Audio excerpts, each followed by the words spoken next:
Sí.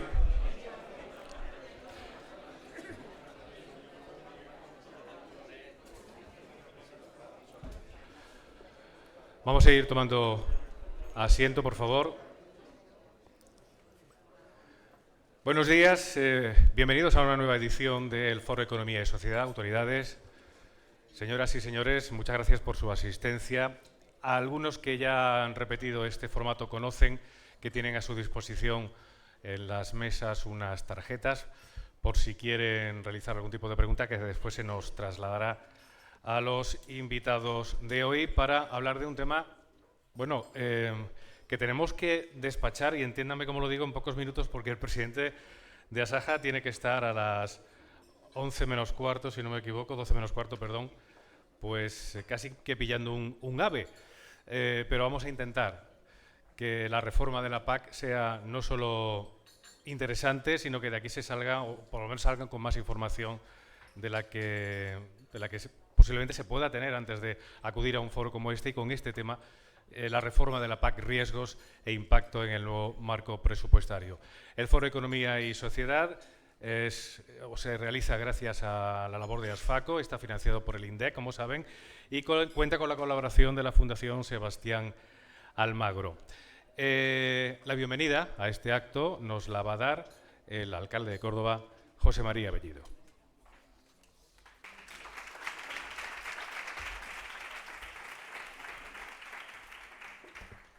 Bueno, muy buenos días. Yo, como ha dicho muy bien Rafael González, voy a tratar de acompañar en la rapidez con la que tenemos que iniciar este acto para no retrasarnos más y no causar inconvenientes. Sí me van a permitir, con muchísima brevedad, primero dar la bienvenida a Córdoba y a este foro a mi compañera y a mi amiga Carmen Crespo, que ha tenido a lo largo de su carrera multitud de responsabilidades en las que hemos compartido tiempo y espacio, desde delegada del Gobierno en Andalucía hasta portavoz en el Parlamento, por supuesto consejera, pero que hoy en día tiene una responsabilidad importantísima para todos nosotros, que nos la jugamos en parte allí, que es su presencia como eurodiputada en el Parlamento, como presidenta de la Comisión de Pesca, pero sobre todo como miembro de la Comisión de Agricultura y Desarrollo Rural, coordinando todas las políticas del Partido Popular Europeo en esta materia en el seno de esa comisión. Y digo que nos la jugamos y estamos bien representados porque la trayectoria y la valentía con la que siempre ha desempeñado su trayectoria pública Carmen Crespo hace que estemos en las mejores manos. Yo le preguntaba al entrar informalmente cómo vamos, y ahora os contará, pero me dice hay que pelear, nos queda tiempo, pero hay que pelear. Y esa es Carmen, peleando siempre hasta el último momento en una materia que nadie tiene una capacidad de dominar como ella, como es la agricultura y la PAC. Y digo que nos jugamos mucho, y voy terminando porque iba a ser breve y lo voy a hacer, lo voy a cumplir, porque mirad que estamos en una tierra que afortunadamente hoy está despegando, donde vemos nuevos proyectos que llegan a la ciudad, algunos nombrados, renombrados, estudiados, con muchos foros y muchas comisiones, como la base logística. Pero mirad, siendo importantes estos nuevos proyectos, la agricultura es la base de nuestra economía, lo ha sido siempre, ha sido también quien nos ha ayudado a resistir en los peores momentos. Yo recuerdo perfectamente la crisis económica que tuvimos desde los años 2008 en adelante, donde el sector agrícola tuvo una importancia fundamental para que en Córdoba esa crisis se pudiera paliar, donde nos enseñaron el camino de la modernización, la digitalización, la internacionalización. Ese fue el sector que tiró del carro cuando estaba más difícil. Y para que nos hagamos una idea, con esto de la PAC, si ponemos sobre la mesa cifras frías y objetivas y hablamos del impacto que va a tener la base logística, que es una inversión de 300, bueno, ya va casi por 500 millones de euros, aquí nos jugamos todos los años una base logística con la nueva PAC, porque esas son las cuantías de las que estamos hablando solo para Córdoba. Imaginaros el impacto que eso tiene en empleo, en desarrollo económico, en vertebración del mundo rural, de la población de la provincia, en definitiva, en todo. Yo solo puedo acabar haciendo un llamamiento a que foros como este, pues primero nos aporten transparencia e información y sobre todo pongan de manifiesto la importancia de lo que nos jugamos y rebatamos algunos discursos que todavía se escuchan por ahí, donde se desvincula la agricultura, el desarrollo agrícola de la sostenibilidad. Y como siempre repito cuando participo en estos actos, no hay nada más sostenible para nuestro campo, para nuestros pueblos, para nuestro mundo rural, que es la agricultura, que es lo que fija, la ganadería, que es lo que fija a la población, al territorio, que es lo que hace que puedan seguir teniendo un desarrollo económico y una vida todos esos municipios. Así que, Carmen, muchas gracias por estar aquí, muchas gracias a Faco y a su presidente, a Miguel Ángel Tamarí, por seguir organizando estos foros en los que estamos orgullosos de colaborar y poner sobre la mesa temas de tanta importancia y tanta actualidad como este. Muchísimas gracias y muy buenos días.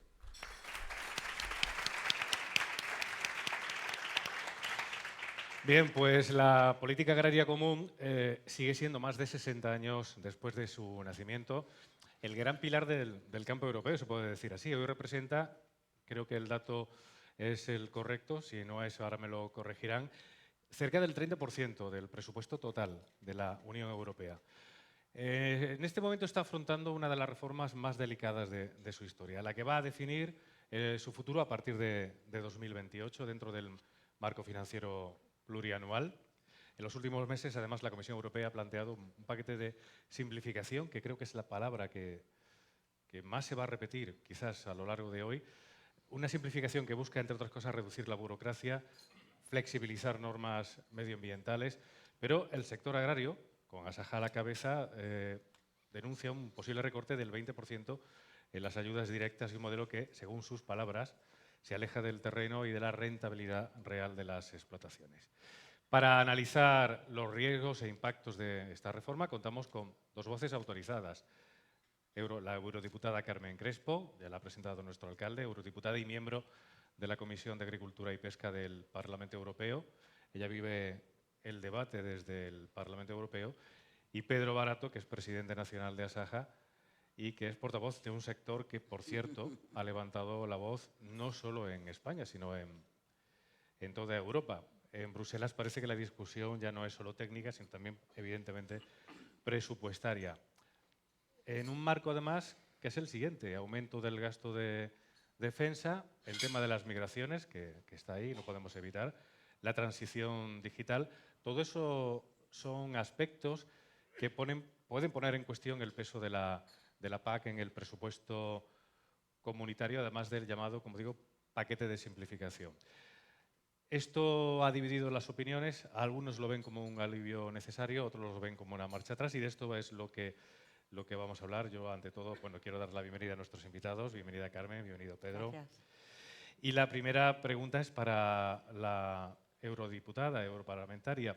¿Cuál es el horizonte real que se maneja en el Parlamento Europeo para ese presupuesto agrario?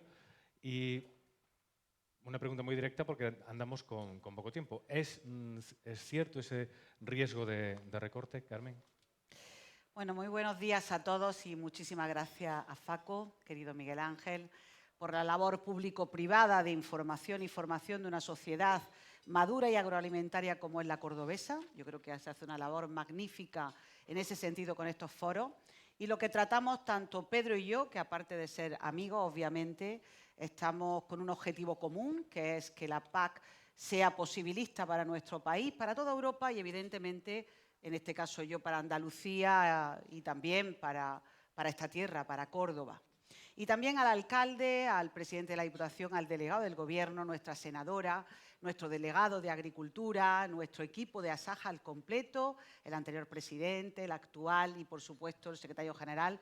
Y quiero saludar a toda la sociedad cordobesa porque en este momento le va la vida en ello. Estamos aquí hoy, ¿por qué? Porque si hay tierras donde le afecta toda la posibilidad que la PAC se pone encima de la mesa, es esta.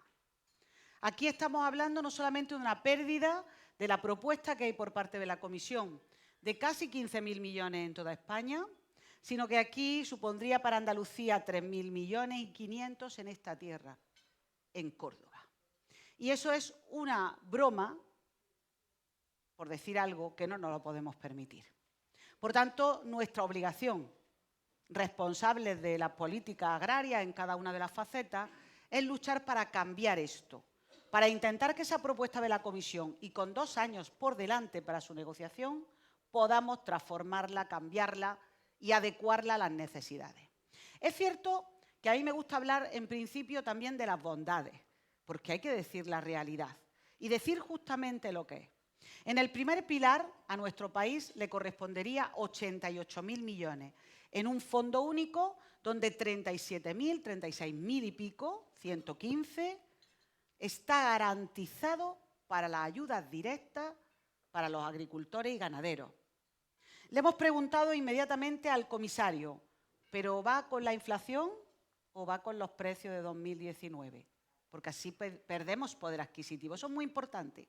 Él siempre nos está diciendo que va garantizada la actualización de precios. Y ahí va una cuestión curiosa. Las ayudas acopladas tanto a la ganadería como a la remolacha van garantizadas en ese paquete y vienen con nombre y apellido.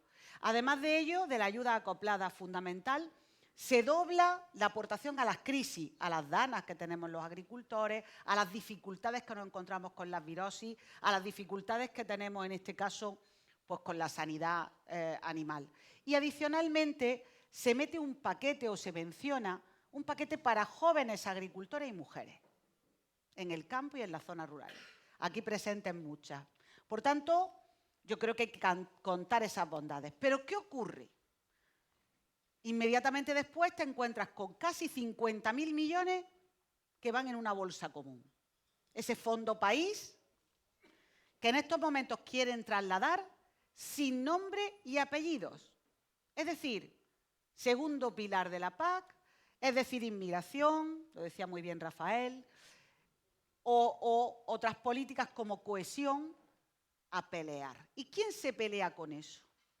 El país, dentro de un Consejo de Ministros, donde no se mencionan las regiones y donde a ver quién se queda con la porción de la tarta más pequeña o más grande. Pero el regadío está ahí, la modernización está ahí, más aportación para los jóvenes y el relevo generacional, y eso es gran parte del problema de la estructura. Y una última cuestión.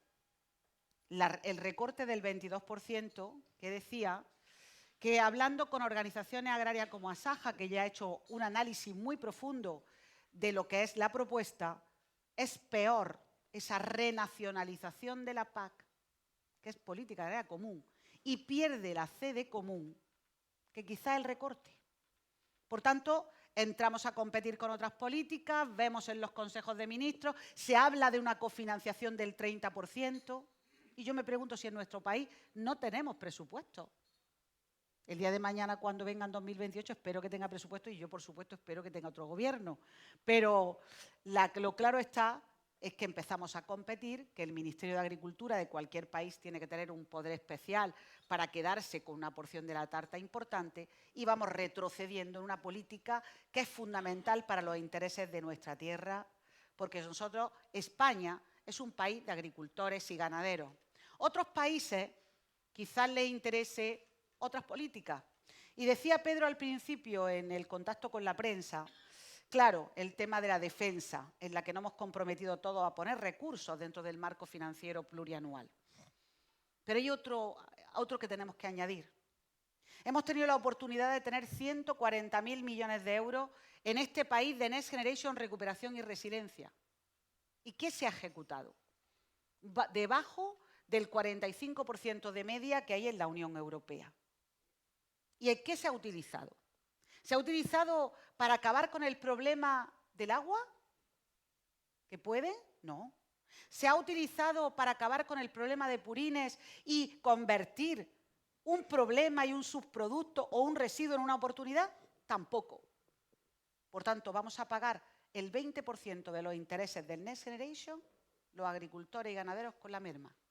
Y eso, lo primero, para empezar, es una injusticia. Por tanto, ¿qué esperamos en el futuro? Esperamos, desde luego, seguir trabajando en el Parlamento. Yo he tenido el honor de llevar un dossier de la PAC. Y en ese dossier, que tengo que decir públicamente, donde Asaja me ha ayudado muchísimo a establecer medidas interesantes para nuestros agricultores y ganaderos, ha sido respaldado por la mayoría del Parlamento. Y dice lo contrario de lo que establece la PAC en la Comisión. Y seguiremos trabajando en ello. Pero hay momentos importantísimos que son de actualidad. Habrá un Consejo de Ministros de la Unión Europea que se produzca a finales de noviembre, 1 de diciembre. Nuestro país tiene que dar el do de pecho. Porque a unos les interesa la industria armamentística, a otros les interesa otros programas. Pero España es un país agroalimentario por excelencia y está claro que la PAC para nosotros es de primordial magnitud. Gracias, gracias Carmen. Pedro,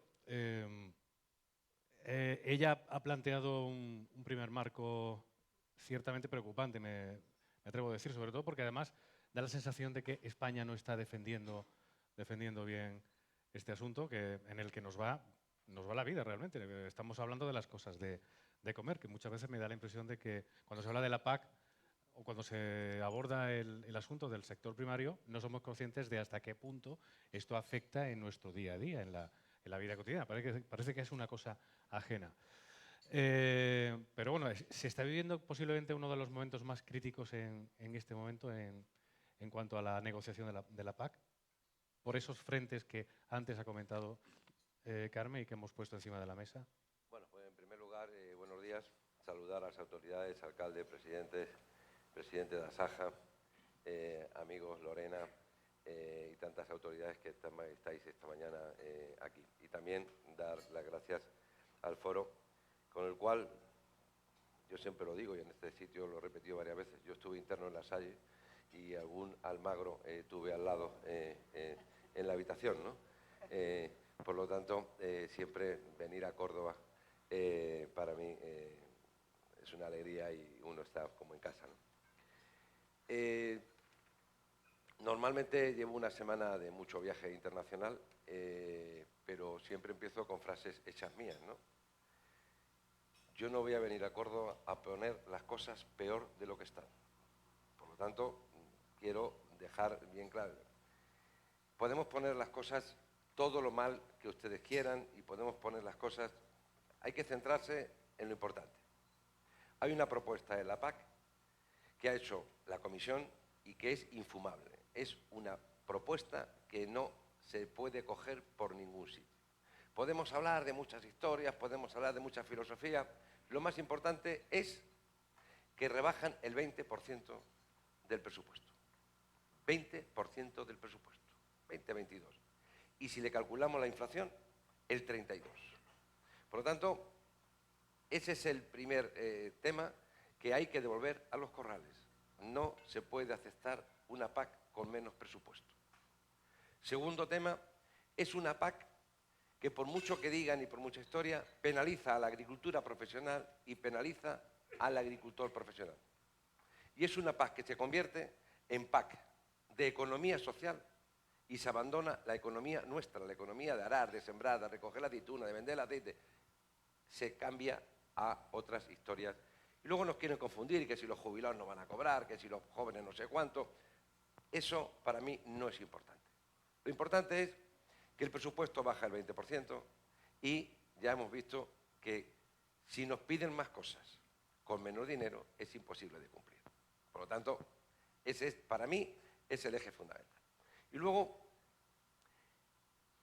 otra de las cuestiones fundamentales es, señores, el presupuesto de la Unión Europea se incrementa en muchos miles de millones, pero sin embargo se rebaja el presupuesto de la agricultura. ¿Con qué finalidad? Una, lo he dicho a la prensa y lo vengo diciendo por ahí, quieren potenciar los tanques y cargarse los tractores. Quieren gastarse la pasta en armamento y dejar de gastar dinero en lo que es la alimentación. Y con la alimentación ponen en riesgo todo lo que es la seguridad alimentaria europea. La ponen en riesgo. Por mucho que quieran decir, ahora que si hacemos el acuerdo con Mercosur, que si hacemos el acuerdo... Con esto termino. Todo acuerdo geopolítico que se hace en Europa, ¿quién lo paga? La agricultura. Ucrania. Yo soy de los grandes defensores de que hay que ayudar a esa gente. Pero oiga, ¿han visto ustedes algún barco hundido de maíz o de cereal en estos años? Entonces, ¿dónde está? No nos engañen. Tema Marruecos. Se saltan todas las normas del mundo mundial y se hace un acuerdo con Marruecos. Ahora decir que lo del Sahara... Oiga, Mercosur, yo no estoy en contra de Mercosur, estoy en contra de que si a mí me exigen y me prohíben un neonicotinoide, que se lo prohíben a ellos también. Cláusulas de reciprocidad y cláusulas espejo. Pero no. Por lo tanto, ahora mismo la PAC está en una situación complicada, sí, pero no imposible de resolver. Acabamos de estar en Oporto con nuestros colegas portugueses, yo acabo de llegar de Roma con Coldiretti, que fue una envidia, 4 ministros, la señora Meloni, después de venir de Gaza, allí también, la presidenta del Parlamento, querida Carmen, en donde dijo, el Parlamento, no lo dijo así como yo lo voy a decir, pero por si acaso, dijo, el Parlamento va a votar que no a esto. Por lo tanto, hay luz y lo que hace falta es seguir trabajando en esta situación.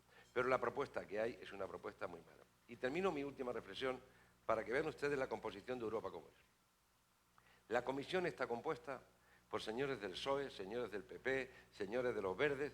Esa es la propuesta, eso son el Consejo de Ministros. El mismo día que hace la propuesta el comisario, que yo estoy allí con Carmen en el Parlamento, los mismos europarlamentarios de todos estos grupos políticos están en contra de los que los suyos han hecho. Entonces, a ver cómo nos arreglamos esto, ¿eh? Entonces, yo creo que hay tiempo para hacer las cosas y tengo que poner en valor el trabajo que Carmen Crespo, y lo digo honradamente, el trabajo que Carmen Crespo ha hecho y que se aprobó el 16 de septiembre, ¿fue? Sí, de julio.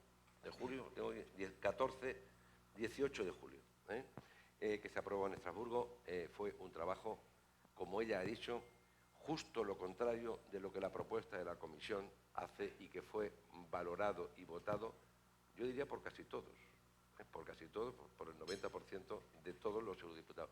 Y ese es el trabajo que hay que hacer. Por lo tanto, sí lo pongo en valor en Córdoba, porque ese trabajo que se ha hecho, es cierto que nosotros hemos ayudado, pero que va en la línea de una política agraria profesional, una política sin recortes, una política...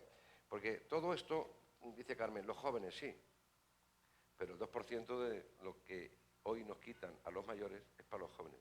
Lo que quieren quitar es el 6%, no ponen nada. Se lo quitan los mayores para dárselo a los jóvenes. Por lo tanto, ¿se hace esa política? Sí, pero vuelvo a insistir, creo que hay tiempo para modificar esta reforma que es nefasta. Y les hago otra reflexión. La política que estamos ahora viviendo hubo que aplicarla en el 20, pero se empezó a aplicar en el 23. Por lo tanto, yo no creo que esta política se aplique en el 28. Gracias, Pedro. Curioso dato, que se vota lo contrario que se propone en una sede de Bruselas, que por cierto una de sus últimas medidas ha sido conseguir que a la carne se le llame carne. O sea, partiendo de ahí estamos más tranquilos. Hay que ver en qué cosas se legisla. Trabajo nos ha costado, ¿eh? Sí, ya. Con Pero Meloni parece mentira. Con Meloni que nos ha ayudado mucho. Parece mentira que haya que pelear también por decir que el pasto es verde. Que parece que en esa estamos, ¿no? Porque da la sensación, Carmen, de que efectivamente hay una realidad, la realidad del sector primario, que nada tiene que ver al final con lo que se debate y se pelea en el Parlamento Europeo, ¿no? No, el Parlamento... Esa es una de las denuncias que hace el sector. Yo creo que es bastante realista. Lo que pasa es que hay pues, sensibilidades políticas de todo tipo, ¿no? Claro está, ahí estamos los que tenemos que convencer. Y como allí no hay ninguna mayoría de ningún grupo, lo que está claro es que tienes que llegar a compromiso. Y ese ha sido pues, el valor de ese informe, que yo creo que es un informe importante para toda Europa y para España, como decía Pedro. Pero quiero añadir 2 o 3 cuestiones que él ha mencionado y que no quiero que pasen desapercibidas. En esta propuesta hay un apartado que habla de la degresividad. La degresividad en este momento parece muy romántica, que es quitarle a unos para darle a los pequeños, pero prácticamente no le da nada a los pequeños para que en estos momentos los profesionales tengan una repercusión negativa a los que le hemos dado durante tantos años herramientas para crecer, para hacer una cooperativa de segundo grado, para hacer una empresa, para organizarse entre ellos, para poder tener herramientas más modernas. Y ahora viene una PAC a penalizar a los profesionales. Yo creo que es el error mayúsculo que además en nuestra tierra, en Andalucía, especialmente tiene incidencia, porque nosotros tenemos una agricultura profesionalizada en toda España, pero evidentemente en Andalucía. Por tanto, una de las cuestiones en las que no todo el mundo está de acuerdo conmigo, y también tengo que decirlo, porque creen que esta cuestión romántica de darle a los pequeños, claro que hay que amparar a los más vulnerables en esta PAC, pero eso no tiene que ser en detrimento de una degresividad que perjudica a los profesionales. Yo intento daros datos porque es importante. Y luego ¿de dónde partimos? Es que es el problema. El problema que hay con esta propuesta es que estábamos absolutamente ilusionados. ¿Por qué estábamos ilusionados? Porque los agricultores salieron a la calle, los que están aquí también, y dijeron hasta aquí, con la etapa Timerman. ¿Y qué ocurrió? Pues que se ha hecho un ómnibus de simplificación, que quizá se hubiera metido más actuaciones, pero yo lo veo encaminado. Me gustaría que el Partido Socialista, los socialistas europeos, y se lo he pedido por activa y por pasiva, no solo que lleven el dossier, sino que ayuden a hacerlo por urgencia, para que esté a primeros de año puesto en marcha, porque la simplificación para la agricultura es de vital importancia. Se ha hecho una reforma de la OCM única. También va en el buen camino, con matices, pero va en el buen camino. Y recibimos la PAC con esta PAC lesiva a los intereses de los agricultores y ganaderos. Por eso ha sido un jarro de agua fría que no esperábamos. Nos ha pillado, bueno, pues un poco de sorpresa y, como decía Pedro, tenemos que jugar el partido. Pero el partido no solo en la PAC. En la PAC también, simplificación. Y en las medidas que medioambientales se establecen sin ningún orden ni concierto, no adaptada al territorio, que en estos momentos estaba lastrando la competitividad del sector. Que eso en la época Timerman se ha venido arriba y lo que ahora tenemos que hacer es hacer lo que venga abajo. No solo en Europa, aquí en España. En España hay que cambiar la ley de montes. Hay que dejar que el pastoreo conducido, que la silvicultura, que la ganadería extensiva vuelva a los montes públicos y privados. Que haya un aprovechamiento para las zonas rurales, que la estamos abandonando. Y una zona rural abandonada es, pues, pasto de las llamas tarde o temprano. Por lo tanto, no hemos equivocado en la política, no solamente en los presupuestos. Y esto hay que rehacerlo. Tenemos que volver atrás, claro, con la modernidad de los tiempos. No se trata exactamente. Se trata con sostenibilidad de hacerlo. ¿Qué problema ha habido con esto? Que se ha partido de que la agricultura y la ganadería no somos sumideros de CO2, no aportamos a la cuestión medioambiental. Y es un error mayúsculo. Si no existieran las vides o las parras en cualquier territorio, ¿qué verde tendríamos? Sobre todo en la España más seca o en la Mediterránea. Por tanto, somos sumideros de CO2. Queremos una cuestión, adaptar la normativa medioambiental al territorio y, por supuesto, acabar con esas exigencias absurdas que lo único que hacen es echar de los mundos rural al sector y, por tanto, dejar sin vida económica las zonas rurales y ser pasto de las llamas tarde o temprano, que lo hemos visto este verano y aquí en Andalucía, por desgracia, lo vemos desde hace mucho tiempo. Fijaros, se han perdido 110.000 explotaciones agrarias y ganaderas en España, 5.466 en el año 2024 en Andalucía. Eso es el verdadero drama de cualquier sociedad. Es el drama de cualquier territorio rural. Y nosotros vivimos el 60% en las zonas rurales. Y eso es vida agroalimentaria para todos. Es alimentación para los europeos. Por tanto, no solamente hay que cambiar esto, sino la política. Y evidentemente que cuando haya un desafío o haya una oportunidad, que levantemos la mano y digamos, nosotros también estamos aquí. Si hay un mercado de créditos de carbono, el sector quiere también tener oportunidad de ello. Así entrarán los jóvenes, teniendo competitividad y oportunidades como esa. Y una última cuestión, porque Pedro tiene mucho que hablar del tema, la fiscalidad. Se han subido 95 veces los impuestos en España. No puede ser. No puede ser. Hay que hacer una ley de fiscalidad que permita al sector agro y a los jóvenes incorporarse de forma adecuada, con competitividad. Y el equilibrar el agua no es una necesidad del sector, es una obligación de las administraciones públicas que tienen que ayudar a equilibrar el agua en la agricultura. No olvidemos la economía circular, no olvidemos el regadío. Y ya está bien de los sectarismos en contra del regadío, en contra de los embalses, que eso lo que hace es ir en el detrimento de una sociedad tan rica como la española. Sostenible, sí, evidentemente, pero con esa herramienta. Fiscalidad. Qué palabra más desagradable. Bueno, hablando de palabras, dos palabras que suenan mucho y que a mí me da la impresión, Pedro, que las carga el diablo. Simplificación y sostenibilidad. Porque da la impresión que al final se vuelven en contra nuestra, ¿no? Bueno, yo creo que lo dice todo el mundo, ¿no? Pero sostenibilidad, vale. Pero si no hay rentabilidad, pues no va a haber sostenibilidad. Así de sencillo. Podemos hacer todo lo sostenible que queramos las cosas, pero si no hay rentabilidad, no hay nada. Tema de fiscalidad, yo tengo que defender en este caso a los técnicos de Asaja a nivel nacional, donde llevamos desde la época Solves con un sistema de módulos para pequeños y medianos agricultores que lo hemos conseguido mantener e incluso aumentar este último año de 250.000 a 300.000 euros si no contabilizamos el IVA, y ya en aquel momento quitamos las ayudas de la PAC para que no contabilizaran. Pero para ellos está bien, pero también aquí hay muchos agricultores que estamos en la directa y los que estamos en la directa nos dan por todos lados, ¿no? Por lo tanto, tema fiscal, yo creo que hay que dar una vuelta ante esa situación, ¿no?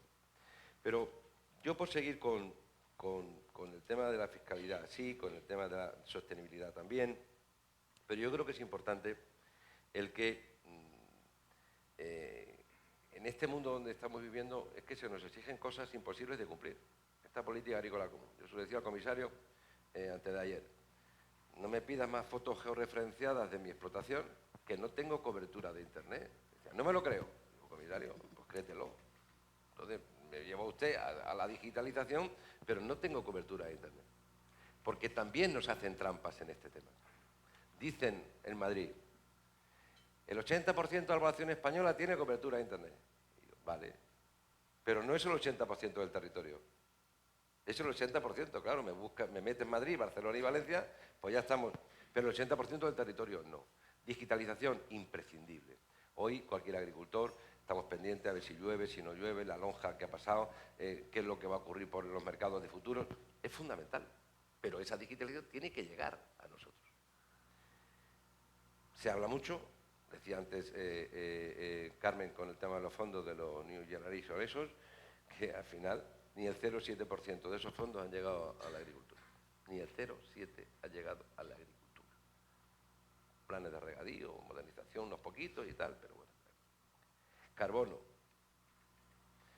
Si aceptamos ver en un periódico español que una vaca contamina más que un coche, eso decía doña Teresa Rivera hace un poco tiempo. ¿Quién se cree eso? Pues hay gente que se lo cree. Teresa Rivera. Hay gente que se lo cree, ¿vale?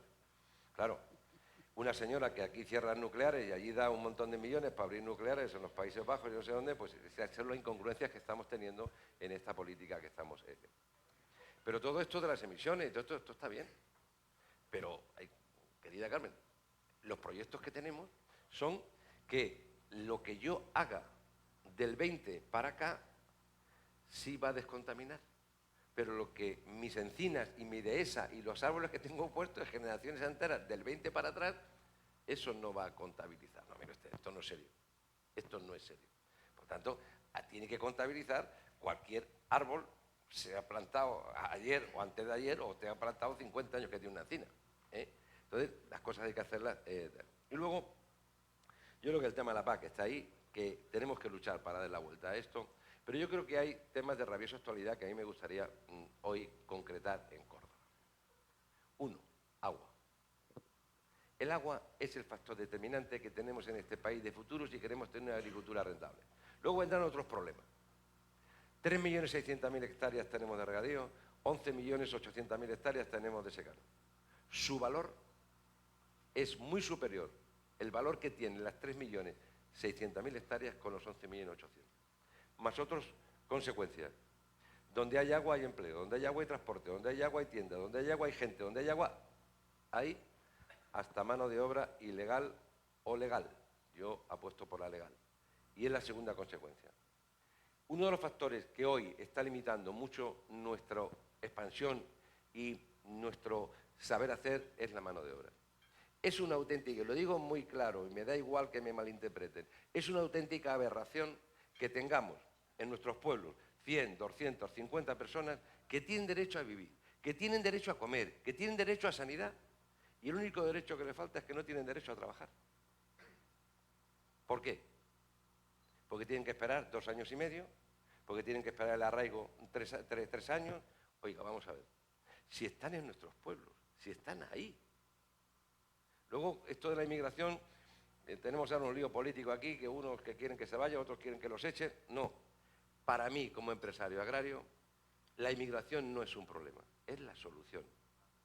Porque con esa mano de obra podemos hacer cosas, pero eso sí, que me dejen hacerlo bien y legal. Ilegal. Claro, ahora viene la tercera consecuencia. Si por no trabajar te pagan y por no trabajar te dan 1 paguita, 2 paguitas y 3 paguitas y 4 paguitas, lo que hacemos es círculo vicioso. Vienen, trabajan, están en el tiempo establecido y ahora se van. 4 que viven en una casa, en una habitación, 5, y al final suman todas las ayudas que se dan ahí, luego vienen y te dicen, Pedro, mañana voy a tus vacas si quieres, pero 80 pavos en billetes. No, hay que coger la mano de obra y hacerla legal, porque hoy tenemos un problema que como no hagamos eso, al final estamos gastando y no ingresando. Por tanto, yo creo que es un tema fundamental. Y de luego, para mí el tema del agua es el tema determinante de este país. ¿Y qué hay que hacer en el tema del agua? Hablar menos y hacer más. Hablar menos y hacer más. Vengo de Castilla-La Mancha, el discurso que había hoy entre unos y otros era el trasvase. No, es el trasvase, es recargar los acuíferos, es hacer en las plantas desalinizadoras en la playa, es que el agua que gastamos en las ciudades no vaya al mar, le podamos dar la vuelta. Pongo 2 ejemplos y con esto me callo. Costa del Sol.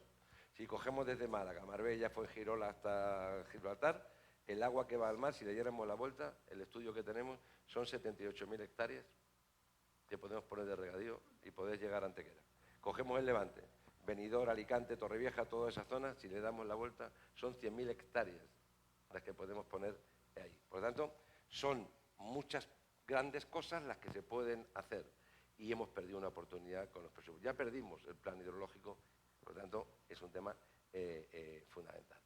Yo creo, de verdad, que en estos líos que tenemos ahora mismo, el trabajo que estamos haciendo, y vuelvo a reiterar la coordinación que Carmen Crespo hace en Bruselas, hemos hecho un frente común, que es, somos los países del sur, Italia, Grecia, Francia, Portugal, y hemos metido a Irlanda, porque estos también tienen los mismos problemas que nosotros, donde somos capaces, porque la agricultura nuestra es la que genera empleo, es la que genera mucho más.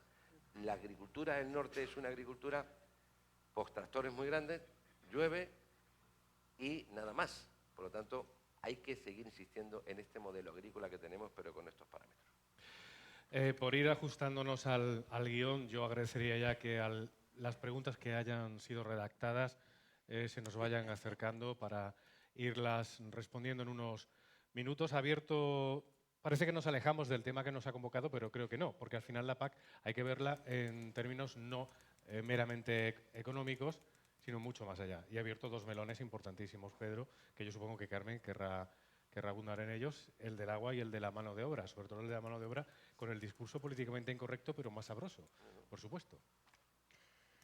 Bueno, no nos habíamos puesto de acuerdo, pero coincidimos y además uno de los apartados que establece el programa que se aprobó en Bruselas, en el Parlamento de la PAC, por primera vez empezaba a hablar de agua, lo cual allí es una cuestión diferente porque no tienen esa necesidad y no la han visto hasta el momento, se están dando cuenta de que la van a necesitar. Yo creo que en estos momentos, y yo lo digo no porque yo haya estado allí, sino porque lo veo de forma objetiva, con el Ayuntamiento de Córdoba, con la Diputación de Córdoba, la Junta de Andalucía ha hecho una labor magnífica, 1.400 millones en inversión de agua, aquí en muchos proyectos en la provincia de Córdoba y en la ciudad, y hay que seguir así. Todas las administraciones tienen que apostar por esto porque tenemos un déficit, como bien decía Pedro. Y además sin etiquetas para el regadío. El regadío es bueno, lo decía claramente, Y me estoy acordando de la campiña cordobesa, de las necesidades que hay, ¿no? Y, por tanto, teniendo más agua, evitando el perder agua en las redes, teniendo aguas regeneradas, aguas desaladas, como decía, tenemos una oportunidad para el futuro, aparte de todo un mix de inversiones que permita hacerlo. Por tanto, darle ánimo a la Junta de Andalucía que siga en ese objetivo y, por supuesto, invitar a las demás administraciones a ponerse con ello. ¿Cómo? ¿Qué administraciones? La Administración General del Estado. Yo creo que hay muchos entes que ya están obsoletos. Las confederaciones tienen que modernizarse, las concesiones no pueden ser eternas para darlas y una administración, en este caso, tiene de cualquier signo político, no estoy hablando de signo político, las confederaciones tienen que modernizarse para dar respuesta a la situación que tenemos actualmente y más con el cambio climático hacia donde vamos. Y, evidentemente, el agua y la mano de obra. La mano de obra, yo creo que hay ejemplos suficientes de contratos en origen, de dar oportunidad a lo que tenemos aquí, que hay que estudiarlo. Pero, sobre todo, lo que nos dolió mucho fue la reforma laboral que no está adaptada a un sector como este y que está haciendo mucho daño a la contratación en el sector. Yo creo que todos los miembros, en este caso, del Congreso, del Senado, los partidos políticos a nivel nacional, el compromiso tiene que ser cambiar esa reforma laboral para adaptarla, porque hubo una propuesta desde Andalucía, desde la Consejería de Empleo, para adaptarla al sector agrario, porque si no, tenemos una dificultad en la contratación que nos está llevando a momentos dificultosos. Y sigo con otras cuestiones. Oportunidades. Hay oportunidades en el panorama que tampoco podemos perder. El sector agrario y ganadero va a tener una revolución. Espero que no sea la revolución sin oportunidades, una revolución con oportunidades. Pensábamos, por ejemplo, en el programa agroalimentario y en otros, y pensábamos en ayudas, pero tenemos que pensar en más. ¿En qué? ¿En qué oportunidades nos puede dar en el futuro la OPE? Los programas sectoriales no se han puesto con nombre y apellido, los tiene que definir el país y también hablan posiblemente de una cofinanciación del 30%.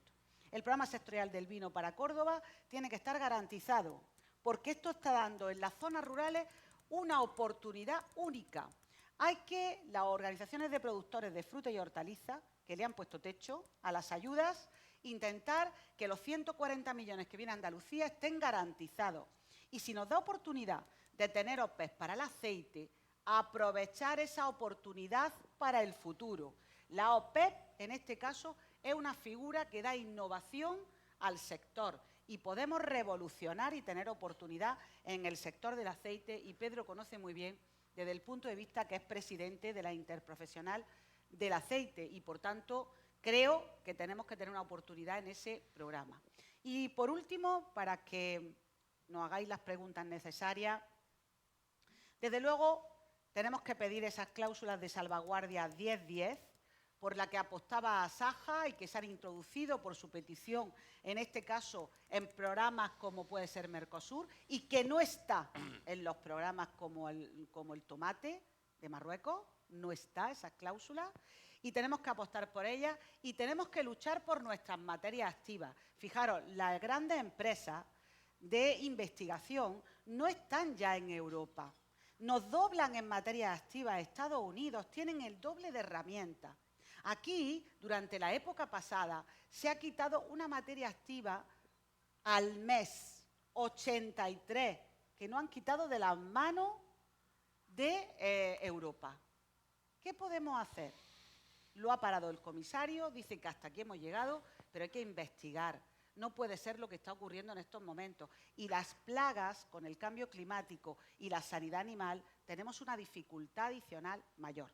Yo por introducir temas nuevos que son fundamentales en el sector agrario y que tienen solución. Sin contradecir a nadie, para mí las confederaciones no hay que modernizarlas, hay que quitarlas. Hay que quitarlas, de verdad. O sea, hay que quitarlas, pero hay que borrarlas de un plumazo, porque es que son situaciones en las que ojalá y vinieran tan pronto las sanciones que nos ponen como las soluciones. Tanto diga usted, Lo mejor es que desaparezcan y que las coja la Junta, que las coja porque las tiene que coger, pero esto es un... Y luego, decía Carmen el tema de las OPE. El tema de las OPE está bien, las tenemos ahí, ¿no? Pero sería un cambio muy grande de la ayuda a superficie a OPE. Por lo tanto, vamos a seguir conviviendo entre las OPEs y la ayuda a la superficie, porque hay territorios en Córdoba que conozco bien que quieren más la ayuda a la superficie que el tema de la OPE. Y luego en el tema de los aranceles ya seguro que hay alguna pregunta, ¿no? Adelante. Bien, vamos a dar paso a dos preguntas que nos hacen llegar. Una de María Ángeles Herrero, que se presenta como citricultora de Palma del Río, y pregunta: ¿cómo piensan defender el etiquetado obligatorio del país de origen de la fruta usada en zumos y mermeladas como defensa de productores españoles y, en particular, citricultores de Córdoba? ¿Empiezo yo, Pedro? Sí. Bueno, los acuerdos comerciales, en este momento, bajo mi punto de vista, que hay que hacerlo. Nosotros somos exportadores, no es una cuestión que haya que simplemente decir, no, acuerdos comerciales no es esa la cuestión. La cuestión es que se han hecho acuerdos comerciales lesivos a los intereses de los agricultores europeos. ¿Y por qué se han hecho lesivos? Porque yo me acuerdo cuando los lemas de las organizaciones agrarias, entre ellas Saja, se ha cambiado peces por tomates o cuestiones de este tipo. El acuerdo comercial es una fórmula de comerciar con países que en este momento son terceros y que necesitamos también comerciar con ellos. Para mí el gran problema, evidentemente, son las cláusulas de salvaguardia, pero es el control. No ha habido control. No ha habido control en los puntos de inspección fronteriza de los puertos. Solo se han hecho muestreo y solo se ha hecho de forma muy leve. No ha habido un control de que si ese cupo que se ha establecido tiene arancel o sin arancel, se ha cumplido o no se ha cumplido. Se ha dejado pasar muestras determinadas con algún, bueno, digamos, una materia que aquí no estaba aceptada. Por tanto, control. ¿Qué proponemos para ello? Tenemos que, y ahí me tienen que ayudar las organizaciones, que seguir con la idea de la Oficina de Control de Importaciones Europea. Yo sé que los países no quieren perder su autonomía estratégica en los puertos. No se trata de eso. Se trata, como a Miguel Arias, que lo va a ver dentro de muy poco Pedro, y para mí es un ejemplo en la agricultura, controlar. Y si el cupo no se ha cumplido, el arancel no se ha cumplido, denunciar a la Oficina contra el Fraude, pero para eso necesitas datos. Y la Oficina de Control de Importaciones son datos de los distintos puertos. ¿Qué ha pasado en estos días con Rotterdam? Que la Unión Europea, la Comisión le ha dicho, no controlan ustedes lo suficiente, pero hay que tener datos para que cualquier organización y para que los países y para que los sectores, entre ellos el citricultor, puedan denunciar la situación. Bajo mi punto de vista, los acuerdos, unos se han hecho mejor y otros peor, ha afectado a nuestro sector y lo que tenemos que controlar. Y hasta el momento el control ha sido muy limitado. Rogaría más brevedad en la respuesta, sobre todo por Pedro, que debe marcharse. Más que una pregunta, es una observación que hace uno de los asistentes. Los cítricos de la Vega del Guadalquivir, la aceituna, si no fuera por los senegaleses, marroquíes, etcétera, no se recogería. No se incorporan de la sociedad actual, nadie o escasos obreros agrícolas se incorporan al campo. Bueno, poniendo de manifiesto algo que Pedro decía hace un momento, claro. No, esa es la realidad, ¿no? Lo que hace falta es, oiga, los tiempos cambian, nosotros también fuimos un país de inmigrantes a parte del mundo y a las zonas interiores, y esto hay que verlo, pero la integración viene con la regularización con normalidad. Y luego lo que tampoco puede ser es que esto sea un coladero aquí para todos, ¿no? Tiene que haber orden. Pero claro, si Carmen estaba diciendo que no controlamos las fronteras o no controlamos las fronteras de las personas para controlar las fronteras de los productos, no, es imposible. Yo escribía hace poco tiempo una tribuna en la que ponía de manifiesto que solamente el 0,03% de los productos que entraban en España eran sometidos a control. Por lo tanto, eso es como si cogemos 1000 contenedores y uno en Algeciras, pues es lo único que miramos. Luego, ¿qué ocurre? La mosca del Mediterráneo, la otra mosca, la lengua azul, el bichito que tenemos ahora que ha venido de Francia, las vacas, el otro bichito, el otro, y Rotterdam es uno de los puertos donde a través de todas esas plantas que luego están en los mercadillos y luego están por ahí, plantas ornamentales, es un foco de infección de determinadas temas que tenemos en la flora, en la fauna y en las personas también. Y una última pregunta. La agricultura sin la agroindustria no es nada. ¿Cómo creen que puede afectar esta nueva PAC a la agroindustria? Pone algunos ejemplos. No olvidemos que en esta provincia, sin empresas como COVAP, la ganadería posiblemente no existiría, o como Pastas Gallo, el trigo duro tampoco. Bueno, no quiero hacer publicidad, pero yo soy socio de COVAP y por lo tanto... Pero está muy bien hecha. Tengo que defenderla porque además es que funciona muy bien, funciona muy bien. Y déjeme hacer un paréntesis. Una cooperativa en donde sabemos cuándo se llevan los terneros, sabemos a cuánto te los pagan y sabemos el día que cobramos. Es un milagro, ¿eh? Eso es COVAP. Luego otra cosa es que yo no estoy muy de acuerdo en el precio porque no son... Pero en el funcionamiento las cosas son así, ¿no? ¿Qué es lo que ocurre? Lo que ocurre con la agroindustria, mira, al final, ¿qué pasó con la remolacha? La remolacha desaparece y la industria de la remolacha desaparece. No puede desaparecer el trigo duro en Andalucía. No puede desaparecer. Habrá que buscar ayudas a costes o habrá ayudas, pero no puede desaparecer porque desaparece el trigo duro. No el trigo duro va a venir de Marruecos, no. Entonces desaparece la industria del Carpio, de ahí desaparece. Entonces, ¿por qué hoy tenemos unos precios más que aceptables en el vacuno, por ejemplo, y en el ovino? Esto hay que verlo.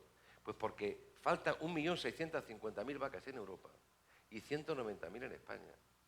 Y una vaca necesita, como una señora, 9 meses de gestación. Y si es una criaturita, tenemos que estar 3 años hasta que esa criaturita pare un ternero. Por lo tanto, todo esto, al final, la cadena, como no haya una cadena que soporte, y el primer eslabón somos nosotros, pero es que la agroindustria es imprescindible, imprescindible. Entonces, yo soy un gran defensor porque tenemos una agroindustria muy buena. Y a la pregunta que se hacía antes con el tema de la trazabilidad, puedo decir hoy en Córdoba que todo el sector del aceite de oliva de España ha aceptado que hablemos de calidad y hablemos de trazabilidad en toda la cadena del aceite de oliva. Eso es muy importante. Las etiquetas que no tengamos que poner gafas de estas con 3 o 4 de la farmacia para ver qué pone ahí.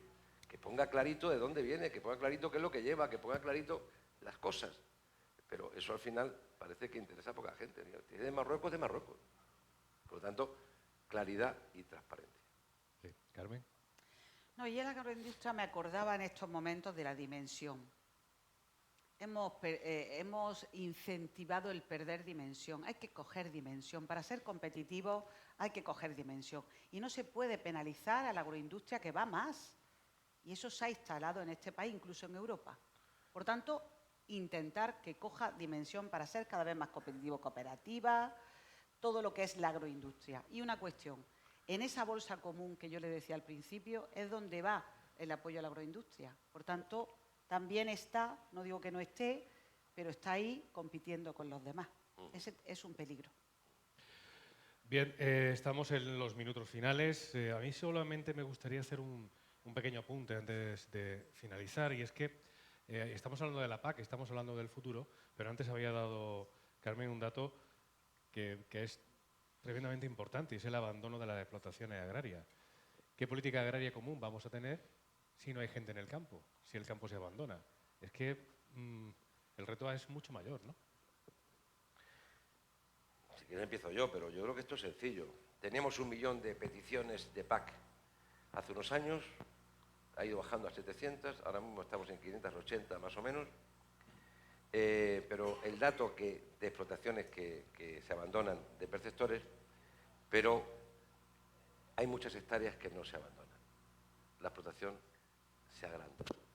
Media 24 hectáreas tenemos en España, estamos en 27 y media, 28. 27 y media, 28.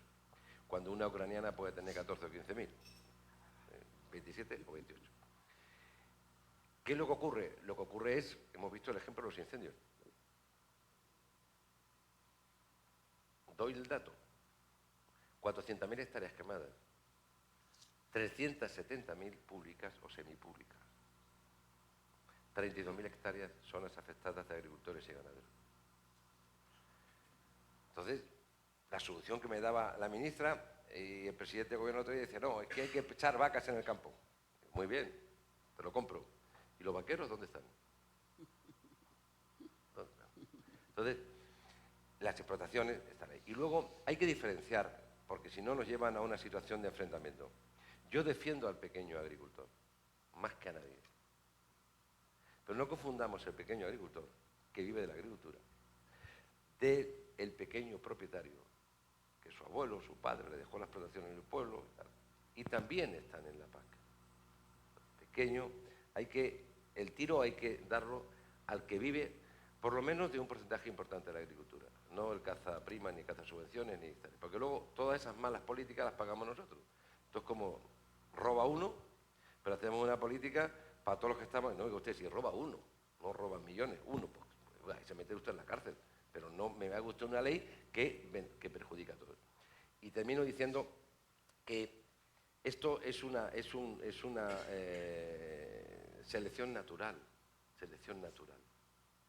Las explotaciones se van a ir haciendo más grandes, pero igual que en la vida económica al que se fusiona se le premia, en el campo al que se fusione y se hace grande se le castiga, que era la degresividad, era la modulación, era todos esos líos. Por lo tanto, hay que luchar porque el que se haga más grande, pues cuanto más grande mejor.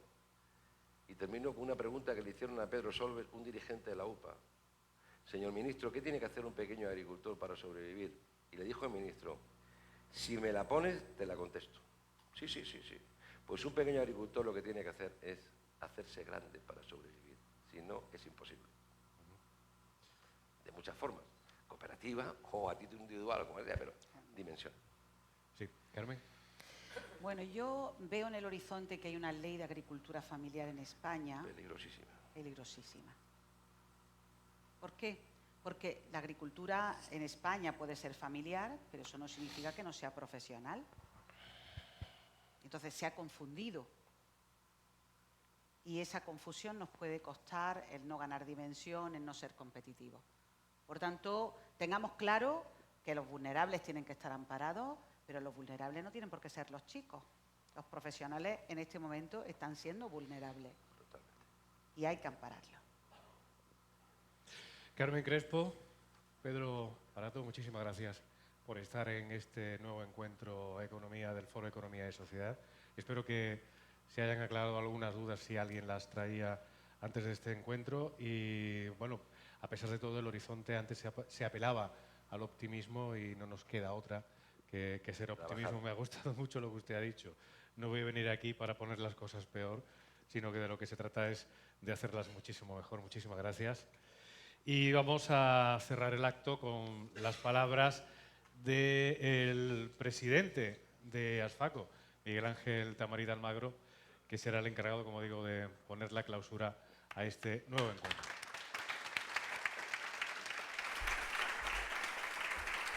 Muchas gracias, Rafa. Permitirme por el tiempo omitir los saludos, pero muchísimas gracias a todos por vuestra asistencia, a la mesa de autoridades, asociados y, por supuesto, dar las gracias a Pedro y a Carmen, porque sobre todo hoy nos han enseñado en un formato diferente a hacer un análisis de cosas que nos importan, cosas que nos dan de comer, cosas básicas y esenciales, en el que hay que alzar la voz y sin sorpresas decir las cosas como están. Creo que eso es lo que ha hecho hoy Pedro y Carmen, a quien le agradezco su dedicación, la dedicación de Asaja, con Asaja Córdoba, que tienes una delegación tremendamente defensora del tejido empresarial. Aquí tienes a su presidente honorífico, su presidente, su secretario general. Recuerdo el día, hablabas antes del día 18 de julio, cuando estabas en Bruselas, yo iba para Italia y toda la expedición de Asaja Córdoba estaba en el aeropuerto de Málaga para apoyar lo que precisamente has dicho. Foros de este tipo son necesarios, pero sobre todo, escuchar lo que hoy se ha dicho es una cosa que nos preocupa y nos tiene que ocupar. Con las cosas de casa no se puede jugar. Y si hay alguien que juega, tenemos que alzar la voz. Y es la sociedad civil la que tiene que ayudar a los dirigentes para que legislen como deben de hacerlo. Y sobre todo, actuar con responsabilidad porque tenemos una misión más importante: asentar y continuar con el tejido vinculado al sector primario. Sin olvidar, por supuesto, la gran labor que hacéis de sostenimiento en el territorio, que también se ha mencionado. Yo no quiero entender una industria sin un sector primario como el que existe en nuestro entorno. Más del 12% del PIB lo genera el sector primario. No busquemos otros sectores. Los que existen tenemos que sostenerlos y alzar la voz para que sobrevivan. En esa labor, simplemente agradeceros enormemente lo que estáis haciendo. Foros de este tipo son necesarios y esenciales para que podamos todos, sobre todo, tener y entender cosas que suceden y que leemos y que no le damos la importancia que tiene, porque tenemos demasiada información y no somos capaces de entender qué es urgente, qué es prioritario o qué es importante. Y cosas como la que hoy se han dicho consideran que esto es urgente, prioritario e importante. Muchísimas gracias y buenos días.